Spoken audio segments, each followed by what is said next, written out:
Let's all, ladies and gentlemen, welcome Ms. Michelle Johnson.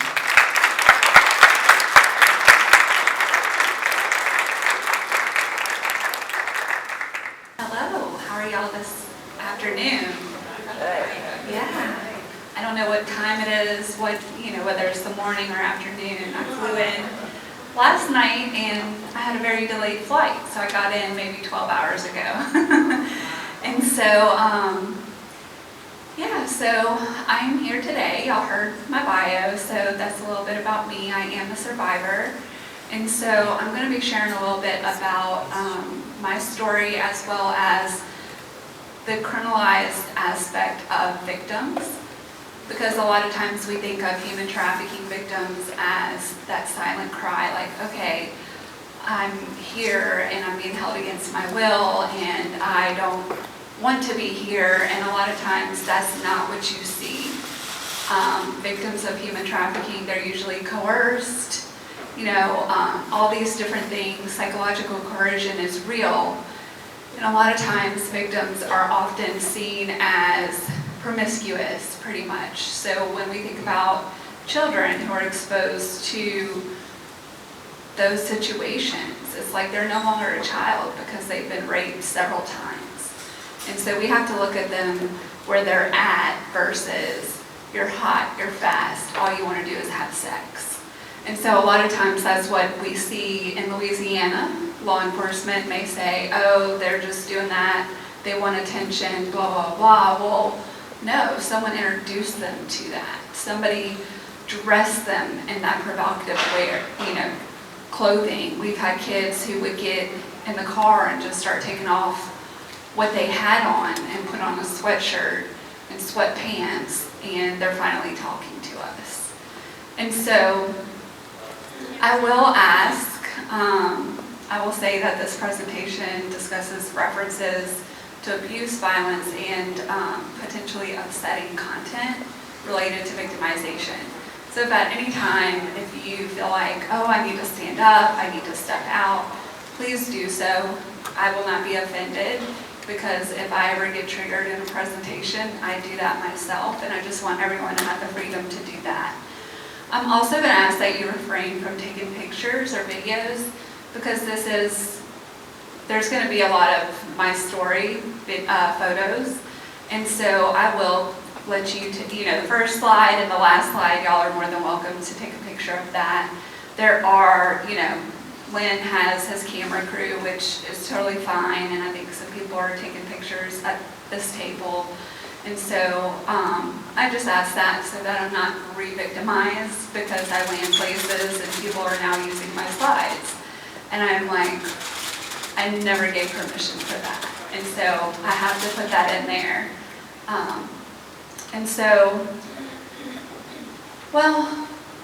Victim-offender intersection. And that's the situation where a victim of trafficking is also accused of engaging in criminal acts related to trafficking, such as prostitution, theft, and drug crimes, and etc. It could be any crime. And I kind of want to stop right there, because, again, when we think of human trafficking, a lot of times we don't realize that the people walking the streets who are being, picked up by buyers on these tracks, which is a non-prostitution, area, we may look at them and think of them as a prostitute. Okay, we need to look at them as a potential victim, because somewhere in their life, nobody wakes up and decides, I'm going to be a prostitute. It's indoctrinated, or it's by circumstance, because you have survival sex. So that person could have been a child victim, and now that's all they know is prostitution. Key aspects of victim-offender intersectionality, there's a lot of coercion and control. And so you don't have trafficking unless there is coercion. So there's force, fraud, and coercion, which are the elements to prove human trafficking. And so traffickers force victims to engage in illegal acts as part of the trafficking operation. criminalization of victims. The criminal justice may prosecute victims for crimes committed under duress, because a lot of times trafficking victims will not show up to court and say, "Hi, I'm a trafficking victim and this is what my trafficker forced me to do." Usually when we hear that somebody has been identified as a victim and they're like, "Oh, they said they're a human trafficking victim," and I ask them, "Did they say those words?" And they're like, "No, they said, they're in prostitution, da da da." And that's usually what you'll find. It's very rare that a victim identifies themselves as a survivor or a victim of human trafficking. And so I want to share a little bit about my story, because I talked about the vulnerabilities. And so with my situation as a child, I was failed by the system over and over and over again. I was in foster care as an infant. My dad was into child pornography. He would get toddlers together and people would come in, and so it was horrific. And pretty much, I don't remember the abuse because I was a toddler, but I do remember sitting in this court at the stand, and I was identifying the difference between a pen and a pencil and an apple and an orange. And at that time, he pled no contest. He was sentenced to therapy. And I was like, wow, you're sentencing him to therapy. And then when I looked at all the records from the case, because my mom kept all the paperwork, I see where the state had to pay tens of thousands of dollars for us to go to therapy, because we were the victims. But how is it that he is now entitled to the same consequence for his actions? Because that was a consequence for me. I should have never had to go to therapy. I should have never had any of that happen. So why is he entitled to the same sentence, pretty much? And so from there, my mom, we were placed back with her, and it was kind of like you learn not to tell, because she did not want us to go back into custody, and she thought as a single mom she could protect us. And pretty much trafficking in my household, my generation, it's back. It goes back. It's generational. My grandma, she was 14, being sold on the naval bases of New Orleans. So I'm from New Orleans. And my grandfather was in the Navy, and he was her buyer. And so you have to be 18 or older to be in the Navy. So he was an adult. And he had sex with her, got her pregnant, and his mom said, "Now you marry her." And so she had 3 more children after that, and then they divorced, and then she had 4 more children and began trafficking them. And so again, it's generational. And then she trafficked one of my aunt's daughters. And so it's very much in the family. My grandfather on my dad's side, he was arrested for human trafficking. Back then it was called the Mann Act. And so he was 18, he was in a motorcycle club, and they were selling women all throughout the southern states. And so for him, it was like, he was basically a kid himself. He was introduced to meth at the age of 13. And so when you look at the circumstances of the failing of just life, pretty much. Well, thankfully the judge saw that he was young, and he was like, "I'm willing to give you a chance," because he felt like he had more life ahead of him. And my grandpa actually got out of prison, turned his life around, became a boat captain, and started doing, the boat stuff all up and down the Mississippi River. And so pretty much, so for me, what does that look like? My mom, same thing. She was married off at the age of 16. Her dad sexually abused her, and when she reported it, they told her to stop lying. The police did, and brought her back home and dropped her off. And so it's like, historically. And so for her, she was like, I just need to keep my kids by me and do the best I can. And so her boyfriends were constantly sexually abusing me, and it was almost like she had a sticker on her forehead. Single mom with abused kids, sexually abused kids. because that's who targeted her. And once they found out that, I was already sexually abused, they felt like they were empowered to do that. And so every time I reported, nothing happened. And so for me, it was like, you just stop telling whenever stuff happens. Because when you do tell, there's bigger consequences, because the perpetrator finds out even though nothing happens. And so for me, I met my first trafficker at the age of 16 because I was trying to not go back to the house that my mom was fixing to have to bring us back to, which was her boyfriend who was trying to marry me and her and have sex with both of us.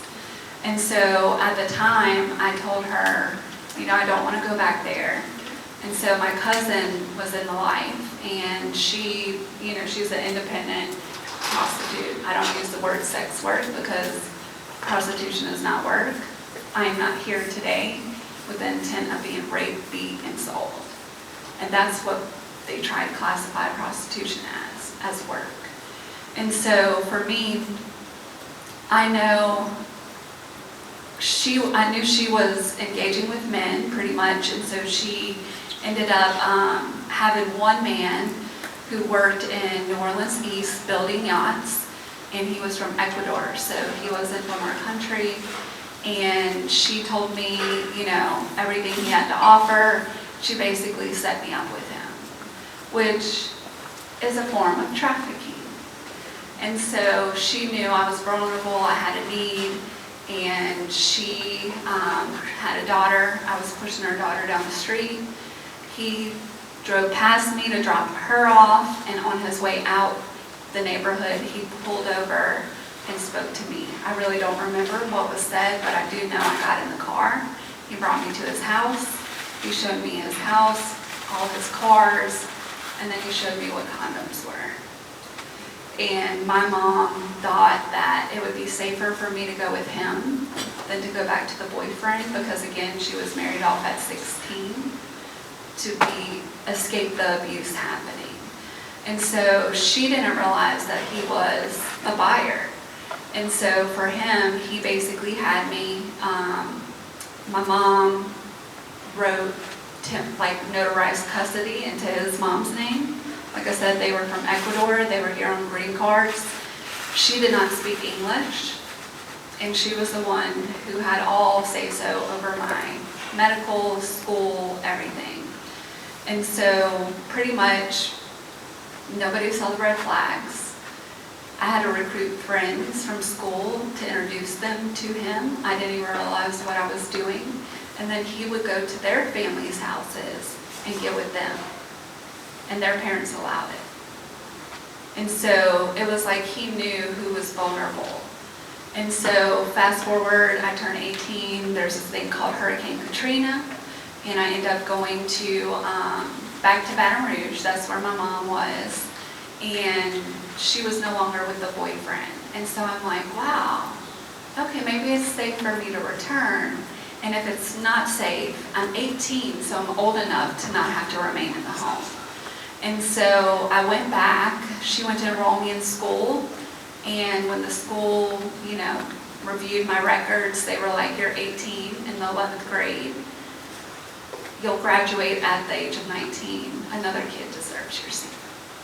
So I was put out of school basically because of a hurricane and the grade I was in, and they were overcrowded, and so that put me on the streets. I became vulnerable. Fast forward to when I met my first quote-unquote pimp. I thought I was helping this girl. Come to find out she was a victim, and she was trying to escape her trafficker. And the only way he was going to allow her to leave was if she brought him another victim. And so what ended up happening was she saw me, she thought I was vulnerable, and she decided that I would be the next victim. And so she told me she needed to get her stuff from this guy, and he basically, when I brought her to the Waffle House, he was like, in the car, she gets in the car, they're in the car for a while, and I'm like, this is weird, what's going on? So I get out of my car and I walk over there, and she is like, "Hey, do you want to take a ride?" Me, I've never received mental health for all my abuse, so to me, I'm like, sure, we all go back to our perpetrators at some point. And so she ended up, once I got in the car, I was in the back seat, he immediately told me he was a pimp. I said there was no such thing. That's only on TV. And he basically laughed, and, we went from there. He tried to sell me the first night, I refused. And he laughed, and he was like, "Oh, you don't have to do that." And then he realized that I was not in the life, and so he ended up having to groom me. And so he groomed me by becoming my boyfriend, because he saw the vulnerability in me. He asked me everything about my life, told him everything that happened to me. He pinned me against my family, told me they're not going to protect you. That's horrible. That should have never happened to you, while he is scheming to sell me for the rest of my life, pretty much. And so when we dated for some months, and then when he tried to sell me again, I refused, so he sold me to a gorilla pimp. The gorilla pimp then basically told me, "This is what you're going to do, and you have no choice." And so he had sent me to New Orleans on Bourbon Street. They dropped me off on a cross street and told me to go find a date. I didn't even know the terminology. When they told me we were going to the track, I thought we were going to the horse racing track in New Orleans. I'm like, why are we going there? That's how naive and green I was to everything. And so I didn't make money the first night because I had no idea what a date was and what I was supposed to do. And so I got in trouble. And he pretty much beat me and held me there for a week until I made money. And then, my Romeo pimp, as I call him, the one who became my boyfriend, he decided, "I want to be the rescuer. I can help you, but this is the only way you can escape him, is if you choose up with me." Because in trafficking, regulations that you have to follow. And pretty much, I think, Pastor, when you said that one of the girls never made eye contact with you, that is a rule. If you make eye contact and lift your head and speak, or even look at the person in their eyes, you get beat. That person either has to be buying you, or you have to be recruiting them. You cannot look them in their eyes. And so for me, it was always, I had to keep my head down. I learned how to look through the peripheral of my eyeballs so that I could see, okay, who is in front of me, what's happening. I could identify shoes, everything. And so pretty much what their scheme was, and it's a lot within, like, up here, Chicago on down to the south, Memphis, all of that, they do the get rich quick scheme, which is where they have their victims prey on pretty much tourists. And so New Orleans is known for tourists. We have all these conferences, which are men's conferences, businesses, all of that. And so the men go out there, they're away from home, they're getting drunk, and we had to learn how to identify them through their clothing to see how much money they had. So I could look at shoes, jackets, watches, rings, and know how much money they had. And so with that, we had to use, through prostitution, we had to take their debit cards and take all the money off, pretty much. And so with that, every night my quota was $10,000 with that. And so the most money I made for him was $90,000 in one night, and then I had to get up the very next day and make my quota, pretty much. And just to give y'all an idea of what my day looked like, it was pretty much, I don't even know when it started or ended, because I had to get to the track by 11 p.m. I lived away from there, an hour away. I would usually have to be out there till 6 a.m. If I didn't make any money, then I had to stop on the way back. There's a truck stop when you come over the spillway. So we would have to stop there. But before we left New Orleans, we had to go into a hotel and post our ads on Backpage for Baton Rouge. And so we would stop at the truck stop, then we would have to drive to Baton Rouge, and then we would have to wait on the calls. And then by 5 p.m. we had to go across the river to Port Allen, where we are known for, we are like the refinery alley. We have 150 plants along the Mississippi River. And so where there's plants, there's out-of-town workers away from their wives, which then becomes the buyers. So we would have to go across the river and basically proposition them in as they're getting off of work and going to their hotel. When we're done doing that, we go back to our hotel and we may get to take a nap and it starts all over again. So you're constantly deprived. So with that 90,000, I ended up getting arrested. And this is the police report, half of it.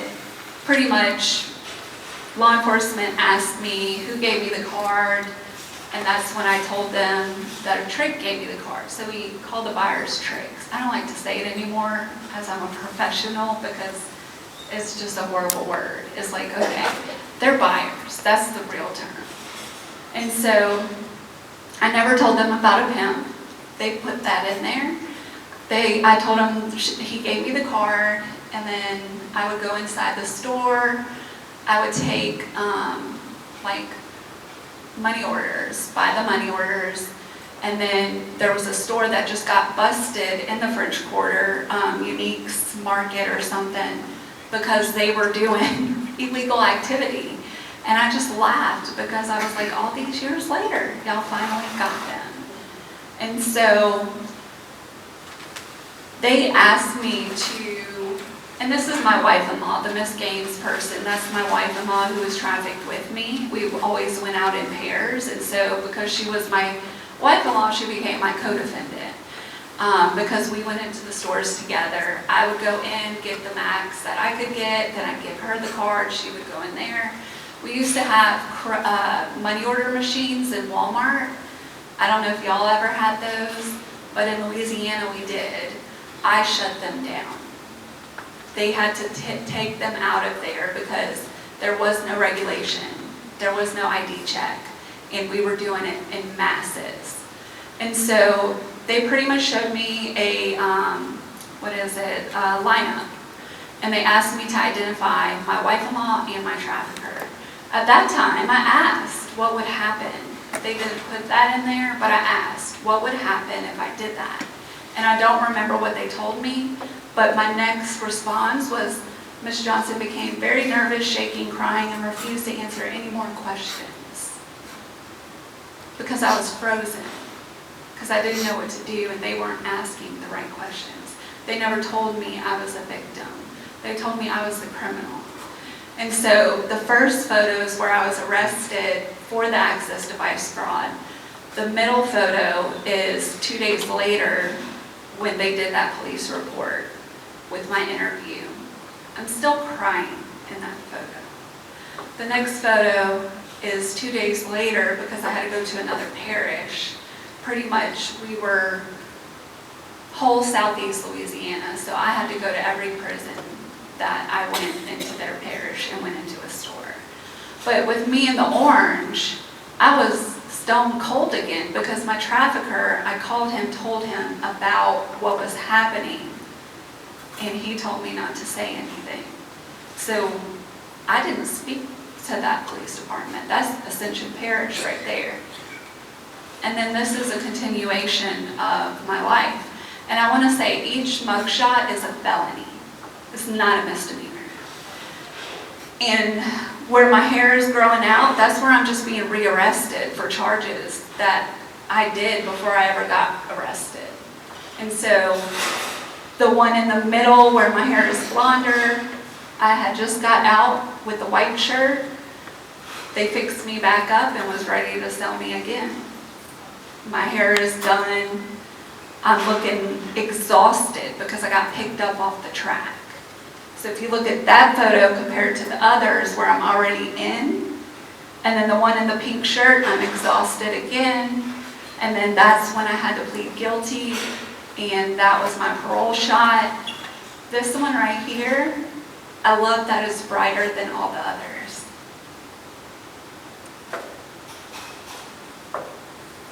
That was the day I was supposed to die. Bless the Lord. I was done. I was tired. My trafficker, I had been with him for years, a lot of years, from 2008 to 2011. And so that was actually, today's the 11th, that was October 19th.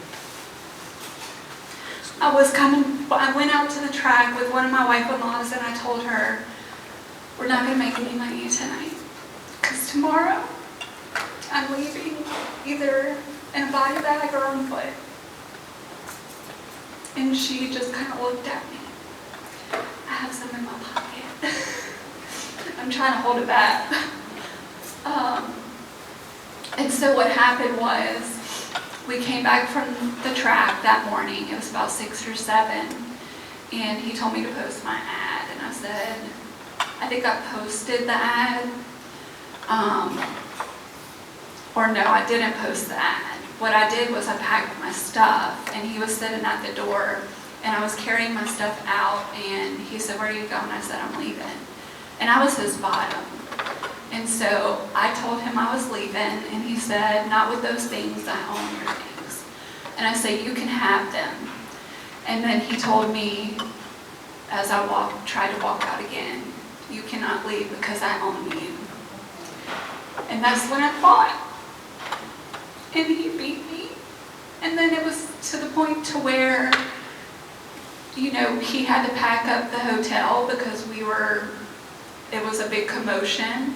And if you look at my face, there's no markings on my face, because he never hit our faces. Because if you hit the face, then you can't sell your product. He always hit me in my head. He threw something at me and I had a massive bruise on my arm. I didn't know if he shot me or what happened. And so for me, law enforcement, I think that's when he made me post my ad. And when I posted my ad, I didn't know, but law enforcement was looking for us. And they came, they called my ad, and then I was like, oh, I forgot to ask, are they law enforcement? So I went to call it back, and the phone was a dud. And so I knew it was law enforcement doing a sting. And so as I loaded all our stuff, he was taking a shower. And y'all are believers, so I'm gonna go ahead and say it. 6 months earlier, I was being trafficked all throughout the U.S. And I think I was in California, and I had a dream. And in the dream, it was what was just happening. The story I'm telling you. I had a dream that law enforcement came in the door with their guns drawn. And so when I saw that unmarked car pull in the driveway, I said, they're here.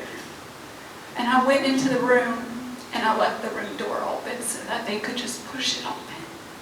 And they came in with their guns drawn.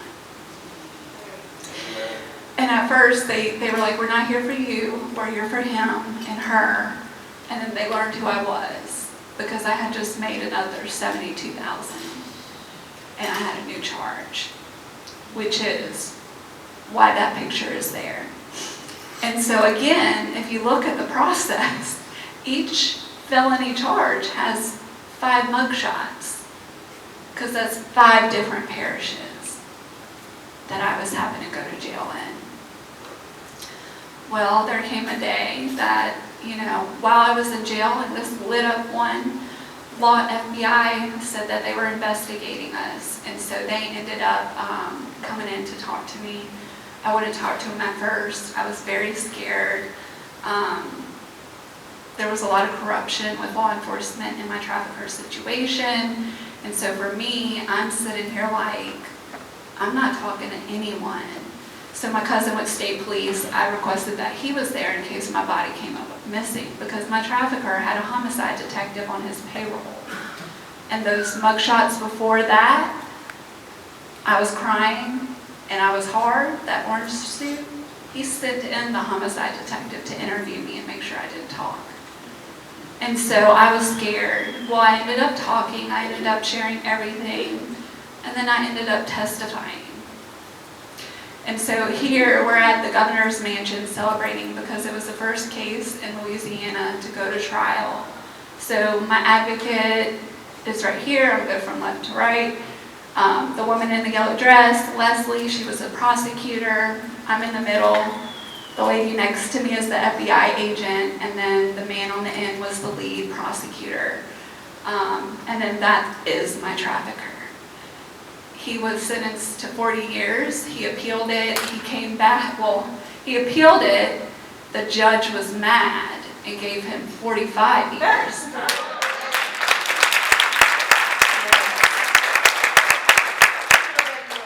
Oh, yes. Well, it was a historical sentence for her because she never sentenced anyone. She was light on crime. And so I went after her in my victim impact statement and basically told her she's the reason I'm all messed up.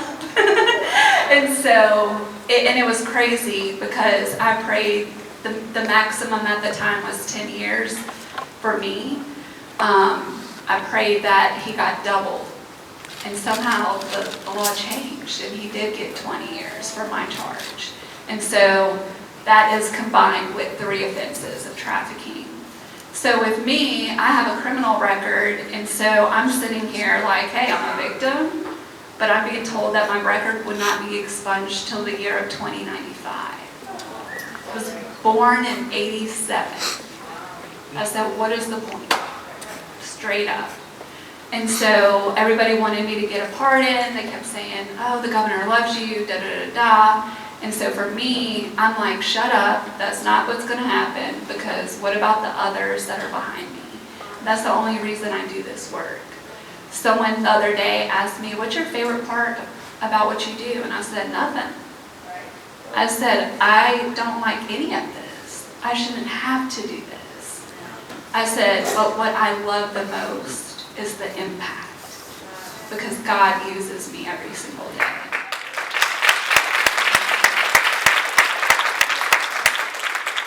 So this is me testifying. So I called the senator in the middle right there, next to me. I called her in 2020 and I told her, you need to pull your bill now. She had an expungement bill for survivors, but it was only prostitution-related offenses. And I said, that's not going to work. She said, yes, ma'am. She pulled it, and it was in the final stages of passage. So we came back together, and I said, this is what we need. We need any nonviolent offenses, felony offenses.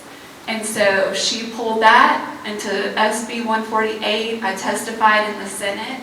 You're only allowed 3 minutes. They gave me, well, I took 20. And they never stopped me. And then over here, I testified in the House. Again, only 3 minutes. And I stopped myself, and they were like, and I was like, okay, I'll give y'all more. And so it was very historical. Everyone has said nobody has gotten the opportunity to testify in the length of me. And so we ended up having the passage of that bill. So it's Act 130, known as the Michelle Johnson Act.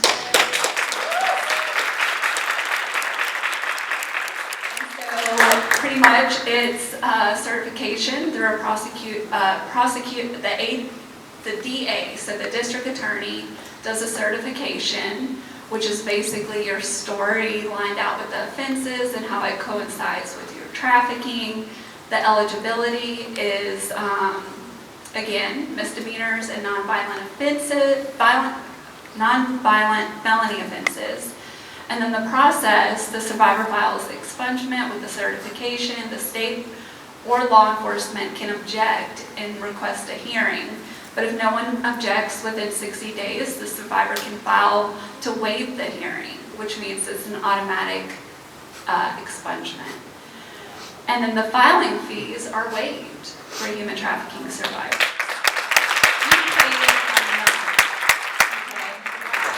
And then the effect, an expungement removes the record from public access through law enforcement, though law enforcement can still see it during criminal investigations. So that is always. But like any expungement process, law enforcement can always see it because that's how they know what you've done in the past. But anybody who looks it up, it's totally, and y'all could take a picture of that. And so for me, I was like, again, I'm like, this is for the others, you know. And so I was the first to use it. And this is me and my attorneys through STAR, which is Sexual Trauma Awareness Response. They are the leading sexual assault center in Louisiana, and they also incorporate human trafficking victims. So they went with me. Oh, the little one on the left, she's the CEO, and she was just like, Michelle, this is so hard. And I said, I'm so sorry, we're doing it for the others. Because she wanted to be the one to lead the expungement, because they are the ones who had to notify me that it wouldn't happen. And so I went back and I said, I want y'all to be a part. And she is the one who asked the Senate to name the bill after me. And so pretty much, as of right now, I'm no longer a convicted felon. That was actually taken a few months ago. Yes, and so it's true freedom. You know, I can do whatever I want. You know, I can do whatever I want, pretty much, because when I started school for criminal justice administration to get my bachelor's degree, they basically told me, nobody's going to hire you because of your record. And I said, it don't matter, just give me the thing. I'm already hired. And they're like, huh? So they made me sign an affidavit that I would not sue them. And they have been mind blown every time I tell them the things I do. They're just like, what? And I'm like, I don't even need y'all's degree. I just need a paper. Just encourage y'all to find your lane and stay in it. You know, don't cross over, find your niche, find out what you're good at, and stay in that. Whether it's you're doing housing, you know, that's a calling, and it's a price. And so if you can't do housing, don't try to do it. You know, find your niche. If you're the person going and adopting a room, you know, you're being a part. And so I encourage you to just find out what the need is. You know, y'all have Lynn here, ask them, like, hey, what's the need? Oh, you're doing an event, how can we help? How can we serve the people? You know, don't ever feel like you're the rescuer, because you cannot go out there and pull women out if you think you are. Because, like I said, Pastor said that that girl wouldn't even look at him because she was scared and she was out. But up here, she was still in bondage. And so I just want to thank you all and have y'all enjoy the rest of your day.